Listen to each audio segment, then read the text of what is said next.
आपका स्वागत है आपके अपने YouTube चैनल महाअध्ययन में। वीडियो को लाइक करें और अगर आपने अभी तक चैनल को सब्सक्राइब नहीं किया है तो जल्दी से कर दें। आज हम करने जा रहे हैं हमारी सामाजिक विज्ञान यानी कि सोशल साइंस की 6th क्लास की वर्कशीट, जिसका नंबर है 19 और आज हमारी तारीख है 4 दिसंबर। और हमारी आज की वर्कशीट हमारे अतीत यानी कि हिस्ट्री से है। तो शुरू करते हैं। आज जो पाठ हम शुरू करने जा रहे हैं ये हमारा 7वां पाठ है, अध्याय 7, जिसका नाम है नए प्रश्न नए विचार। और इसे हम आज बुद्ध की कहानी वाला हिस्सा पढ़कर पूरा करेंगे, या फिर हम ये कहें कि आगे हम दूसरे हिस्सों को देखेंगे पाठ के। आज हम पाठ का वह हिस्सा देख रहे हैं जिसमें हम महात्मा बुद्ध की बात कर रहे हैं। हाँ, ये महात्मा बुद्ध वही हैं जिन्होंने बौद्ध धर्म की स्थापना की थी, जिन्हें हम गौतम के नाम से भी जानते हैं। और इनका नाम बचपन का नाम था सिद्धार्थ।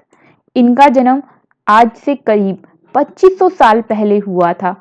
ये तब युवा थे यानी जवान थे जब ज्ञान की खोज में घर से निकल गए। ये एक राजा के बेटे थे और अपने राजपाट सारे सुख को छोड़कर केवल ज्ञान की खोज के लिए घर से बाहर निकले और वर्षों तक, सालों तक जगह जगह घूमते रहे, भ्रमण करते रहे, घूमते रहे।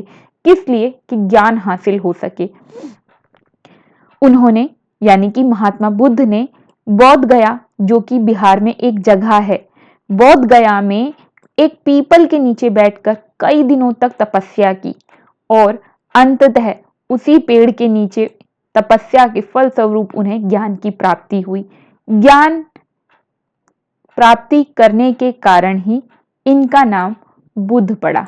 बुद्ध, बुद्ध शब्द बुद्धि शब्द से बनता है, जो कि ज्ञान से जुड़ा हुआ शब्द है, और इसीलिए ये बुद्ध कहलाए। ज्ञान के कारण ही इनका नाम बुद्ध हुआ।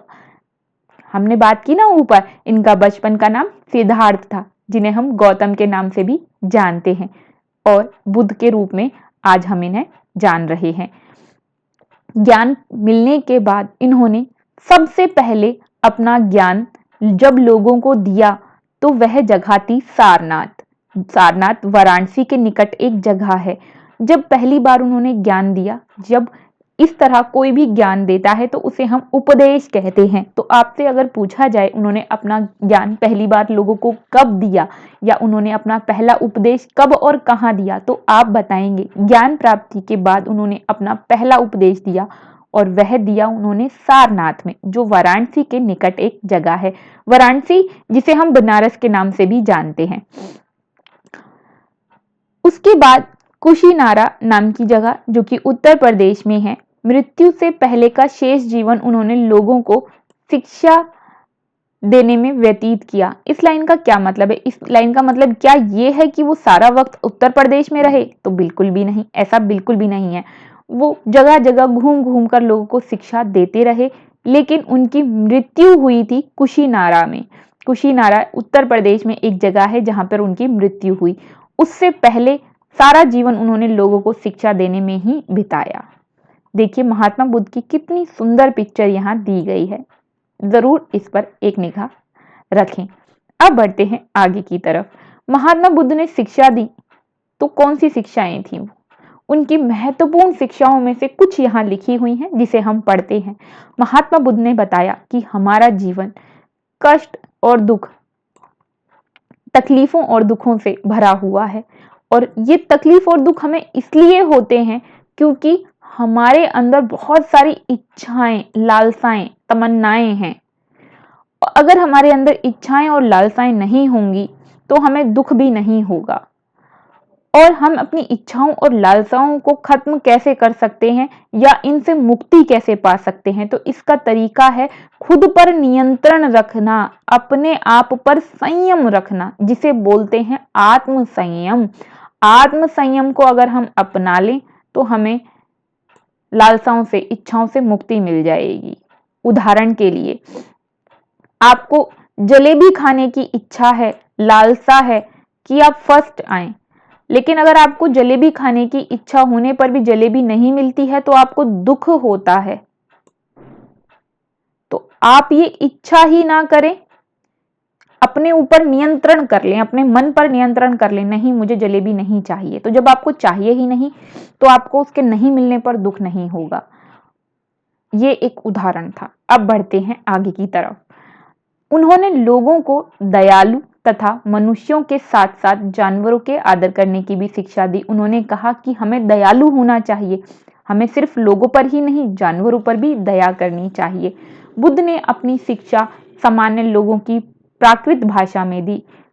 उस वक्त जो सामान्य भाषा थी, आम लोगों की जो भाषा थी, उस भाषा का नाम था प्राकृत। और उस समय यानी कि 2500 साल पहले जो प्राकृत भाषा लोगों द्वारा इस्तेमाल की जाती थी, महात्मा बुद्ध ने उसी भाषा का प्रयोग किया उपदेश देने के लिए, ताकि सभी लोग उनकी बात को समझ सकें। जैसे आज आप देखते हैं कि पढ़े लिखे लोग इंग्लिश का इस्तेमाल करते हैं, लेकिन जो आम जनता है वो हिंदी का इस्तेमाल करती है। तो क्योंकि महात्मा बुद्ध राजघराने से थे, राजा के बेटे थे, तो उन्हें भी बहुत सारी भाषाओं का और कम से कम उस भाषा का तो ज्ञान जरूर रहा होगा जो उन दिनों राजपाट की भाषा थी।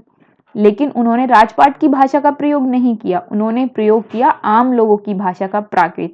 और ये हमेशा ही होता है, पढ़े लिखों की भाषा कुछ और होती है और आम जनता की भाषा कुछ और होती है। तो महात्मा बुद्ध ने किस भाषा में उपदेश दिया? तो आप बताएंगे प्राकृत भाषा में उपदेश दिया। अब बढ़ जाते हैं, हमने क्या सीखा। सबसे पहले प्रश्न पूछा गया है, महात्मा बुद्ध ने अपना पहला उपदेश कहाँ दिया? और मैंने ये आपको बताया ही। ध्यान रखें कि उन्होंने अपना पहला उपदेश सारनाथ में दिया, जो वाराणसी के निकट है। दूसरा प्रश्न, महात्मा बुद्ध ने प्राकृत भाषा में शिक्षा क्यों दी थी? क्योंकि यह उन दिनों आम जन की भाषा थी और लोग आसानी से उनके दिए गए उपदेश को समझ सकें। तीसरा प्रश्न, बुद्ध ने किस उपदेश को अपना जीवन में अपनाने आप बुद्ध के किस उपदेश को जीवन में अपनाना चाहेंगे, क्यों? तो मेरी तरफ से उत्तर है, हम महात्मा बुद्ध के दयालु होने तथा मनुष्यों के साथ साथ जानवरों के आदर करने के उपदेश को अपनाना चाहेंगे, क्योंकि सभी जीवों को अपने जीवन को जीने का अधिकार है और होना चाहिए। आप चाहें तो महात्मा बुद्ध की आपको अगर कोई और शिक्षा अच्छी लगी है तो उसे यहाँ पर लिख सकते हैं। और मेरी तरफ से आपके लिए यही उत्तर है। साथ में ये भी जो अन्य शिक्षाएं हैं उन्हें भी आप जरूर याद रखें, क्योंकि पेपर में इस तरह के प्रश्नों को पूछा जा सकता है। महात्मा बुद्ध की किन्हीं 2 शिक्षाओं को बताइए, 3 शिक्षाओं को बताइए, तो आपको ये याद होनी चाहिए।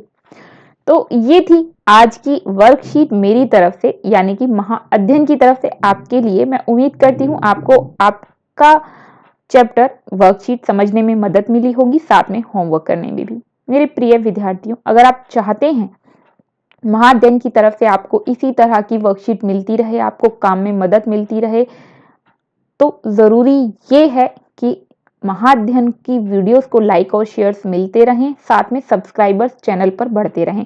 तो फटाफट से वीडियो को लाइक कर दीजिए, साथ में हो सके तो शेयर भी जरूर कीजिए।